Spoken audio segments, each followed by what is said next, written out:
beauty, ano kayang masasabi? Ako kapag meron siyang sariling beauty salon. Hello po. Pakiulit ang tanong, hindi natin sinasabi. Hindi, ano lang quick message mo bilang dahil kasama ko ngayon sa season 2, anong ambag mo ba? Magandang gabi, magandang araw po sa inyo lahat. Ako po si Ruby Ruby. Ako po yung gaganap na may-ari ng parlor. Kasi dapat daw maganda daw yung may-ari ng parlor. Hindi.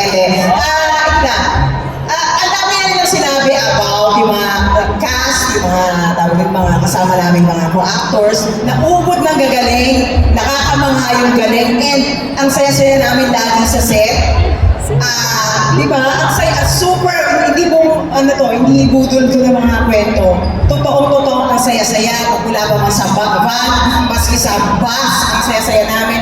Even, ang gusto ko ngayon i-flex, yung dalawang bida natin. Of course, lahat sila bida lang, may mga nalilito sa harapan. Si Shaira and Ruru, two of the most talented and humblest actors na na-meet ko. Grabe. So, alam mo yung, hindi mo iisipin, bida ba siya? Parang ako ba yung nahihiya? Tita, kanyari ka, sa taping, tita, okay ka lang dyan. Siya ko yung, bibigyan niya pa ako electric pan, alaluan niya pa ako naman. So, huwi ko yung bida, huwag mo ko pinupunasan. May ganun siya. And Ruru, kahit kung nakita kita after so many years na nagkasama tayo, hindi ka nagbabago, sinabi ko yun, nag-post pa ako. And, muling-muli, gusto kong i-praise ang production. Napapag-usapan namin to sa tent, na sabi namin, napaka-diligent, napaka-sisipan, napaka-courteous, magagalang po, lagi mga piling, yung EVs and all, even yung mga ESCON na napaka-sisipan. May mga pagkakataon, antok na sila, pupunta, sasamahan pa kami sa van para sabihin, good night po, ingat po kayo. And yung worries nila kapag delikado yung mga eksena na may takbuhan, okay lang po ba kayo makakalakad? O may nasaktan po ba ganon? So, maraming salamat sa mag-aalaga nyo sa amin. And of course, sa dalawa naming directors, si Direk Romel at saka si Direk King, thank you po kasi hindi po namin naramdaman matakot kami sa set. Yung naku, masisigawan tayo. Naku, mapapagalitan ako. Naku, makasabihan ako ano. Maraming salamat po kasi yung acceptance na yan naramdaman ko po sa set ng Lolo. Thank you very much. Yes, sino pa po ang pwede magbigay ng message dyan sa supporting cast natin? Si Winona daw. Kasi kamagkano kita. Isa ka natin ng mga mahinig. Hi po everyone. First of all, I just want to say that this is my very first big project for Baga, and I'm really happy and excited to work with you all po.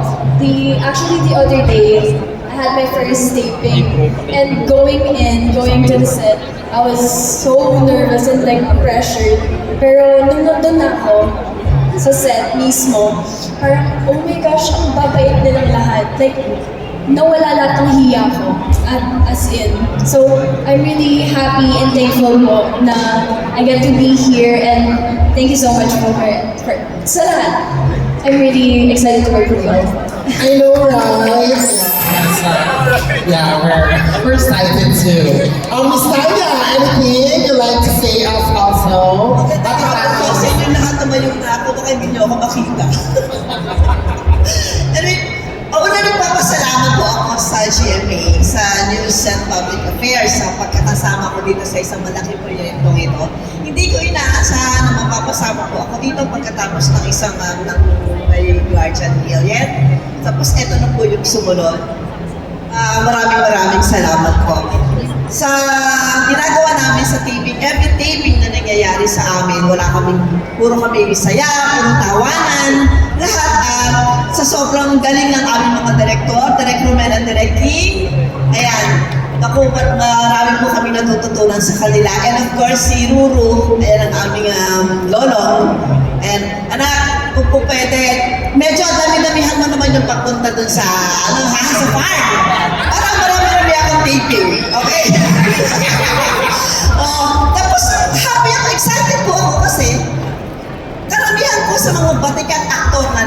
ay nakasama ko at nakatrabaho ko na. At ngayon na ulit, mauulit. Kaya excited po ako. Maraming salamat sa inyo at namiss ko kayong lahat. Miss Jean, ano mo yan? Si Rochelle, hello. Ayan. Oo. Sa mga staff and sa lahat ng executive producers, maraming salamat po. Staff, si Iris, Miss Monday, thank you, Jack, and Anthony. Maraming salamat po sa inyo lahat. Thank you. Ay, hindi lahat naman kami mag-a-agree kasi namin natin sobrang bubuti niyo sa amin lahat. No, so, thank you, Amatas. At syempre, kanina pa namin pinupuri, kaya dapat makarinig din tayo ng salita mula sa mga direktor natin, di ba? Direk King, Direk Romano pa. Kamusta naman po ang ating 5 linggo so far? Message mo, Direk. Anong ambag mo, Direk, sa palabas na ito? Paano ka kaya makakatulong sa success ng season 2? Ayaw mo ang ano? Mamaya mamatay ako sa... Joke lang, dahil ka na sa mga joke na Patayin ko kaya yung karakter nito. Kaya nga yung sinasabi. Ay, ambag na! Kaya kita kay Tangila, tapos na. Di pa panoorin nyo, January 20 na, promise. Kung nagustuhan nyo yung 1, mas magugustuhan nyo po ito. Kasi po kasama ko po dito si Direk King. Go, Direk! Go, Direk! Ako, sobrang maraming salamat. Kasi from the cast, sobrang they did their best. Excellent na performance. So, talagang lagi na ako nasasabi na perfect, lovely. So, default because binigyan nila lahat eh. So, yun. And of course, kung may si Lolo ang ating bayani ng bayan, for me, the staff, grabe. Siguro kailangan natin malaman na sila, si PM Mark, EP, sila Marco, oh my God, sila yung totoong bayani. And even our AVP, hands-on, nasa post, talagang umuupo siya sa editing. I think sila talaga, for me, yung bayani sa production ito. So please acknowledge their effort. Sila talaga for me. And of course, ayun, panoorin po natin ang Lolong 2 sa January 20. Yun po.